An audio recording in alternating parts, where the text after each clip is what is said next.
Oke, selamat siang semuanya. Saya di sini Irfan Bayu Saputra dari kelas PGSD 2B NPM 2110656. Saya di sini akan membacakan cerpen yang saya buat yang berjudul Dalon Merah Dani di Tanah Lampung. Tanah Lampung namanya. Telah lahir seorang pahlawan pejuang Lampung dengan jalannya menyebarkan agama Islam di tanah kelahirannya. Sifatnya yang ulet dan bila ditempa tekanan berat tidak mudah melempem, menjadikan pahlawan ini memiliki semangat pantang menyerah. Masa itu di tahun 1869 di Tanah Lampung, Pangeran Dalon Merah Dani, gelar Sultan Makmur Dalon Natadiraja, yang merupakan cucu dari pendiri Marga Liwa Pangeran Indrapati Cakanegara, mendapatkan hak kesaibatinannya. Kemuning sinar surya di sore hari menyambut kehadiran Pangeran Dalon Merah Dani di ruang tempat kakeknya beristirahat. Dengan langkah kakinya yang lebar, ia segera menghampiri kakeknya yang tengah terduduk di sebuah kursi kayu dengan ukiran bunga yang mendominasi kursi milik sang kakek. "Sore kakekku, Pangeran Indrapati Cakanegara." Salam Pangeran Dalon Merah Dani sembari membungkukkan ke arah Pangeran Indrapati Cakanegara sebagai tanda kehormatan kepada seorang yang lebih tua. "Dalon cucuku, mari duduk di samping kakekmu ini," ajaknya sembari menarik tangan kanan Pangeran Dalon Merah Dani untuk ikut duduk di samping Pangeran Indra Cakranegara. "Ada keperluan apa sehingga kakek harus memanggilku ke tempat peristirahatan kakek?" tanya Pangeran Dalon Merah Dani tanpa harus berlari ke sana kemari untuk memulai pembicaraan. Lagaknya sudah menjadi kebiasaanmu ternyata berbicara langsung tanpa berasa basi cucuku, ungkapnya yang memang benar adanya sembari tertawa kecil. "Kalau kakek sudah tahu, mengapa masih sempat-sempatnya tertawa? Ayolah kek," desak Pangeran Dalon Merah Dani.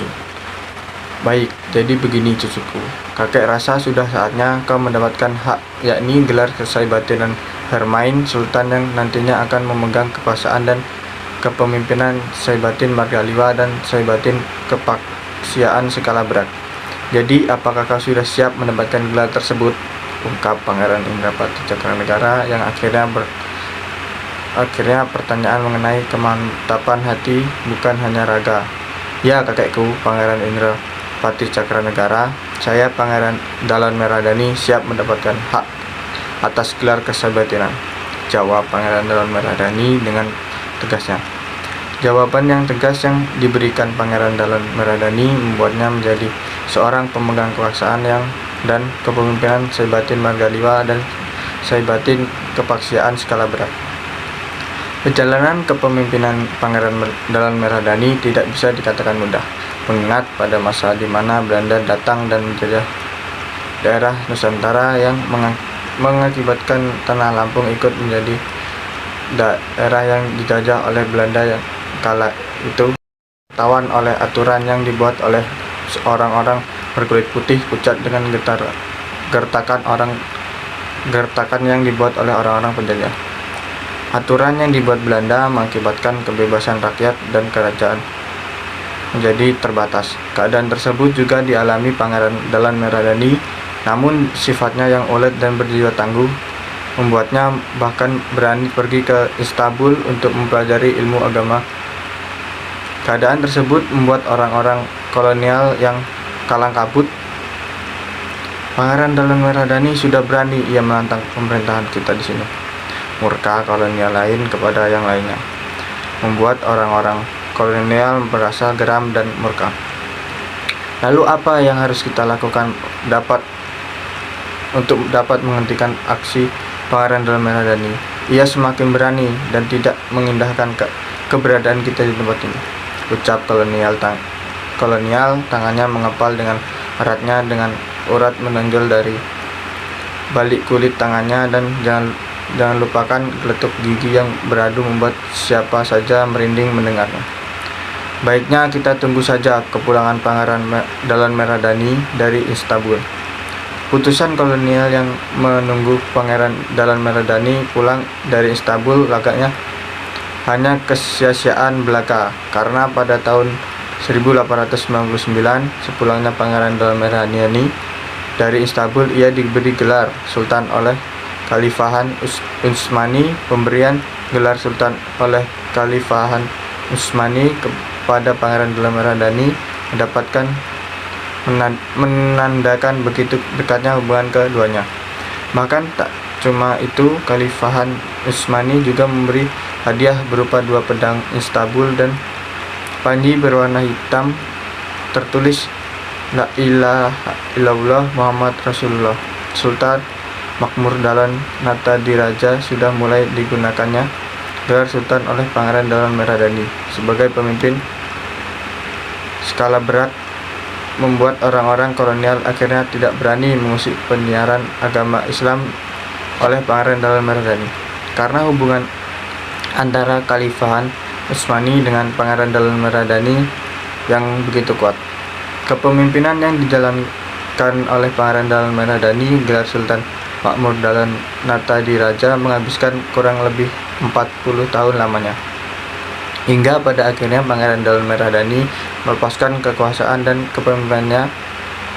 kepemimpinan Saibatin Margaliwa dan Saibatin Kepastian Skala Berat kepada putri Jikmas yang menikah dengan putra Pasiran Liwa bernama Muhammad As-Sarid. Pada tahun 1909, apa nyak-nyak marga kesaibatinan, janji Jikmas kepada sang ayah yang tengah temanggu sembari menatap ke arah yang sang putri.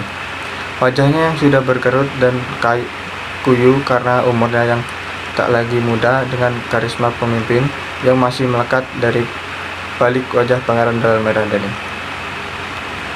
Bahwa hak kesaibatinan, kekuasaan, dan kepemimpinan Saibatin Margaliwa dan Saibatin Kepastian Skala Berat sekarang adalah tanggung jawabmu, yang nantinya akan dibantu oleh suamimu Muhammad As-Sarid.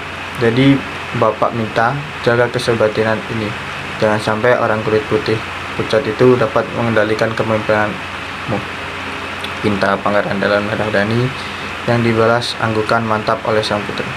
Keuletan dan rasa juang yang tinggi akan menghantarkan keinginan setiap orang. Pangeran Dahlan Meradani adalah seorang yang penuh dengan sikap tersebut. Ketakutan terbesar dalam diri kita haruslah berada pada Allah, bukan manusia yang sedang berusaha menjajah kita, maupun diri kita sendiri. Sekian cerpen yang dapat saya bacakan. Terima kasih.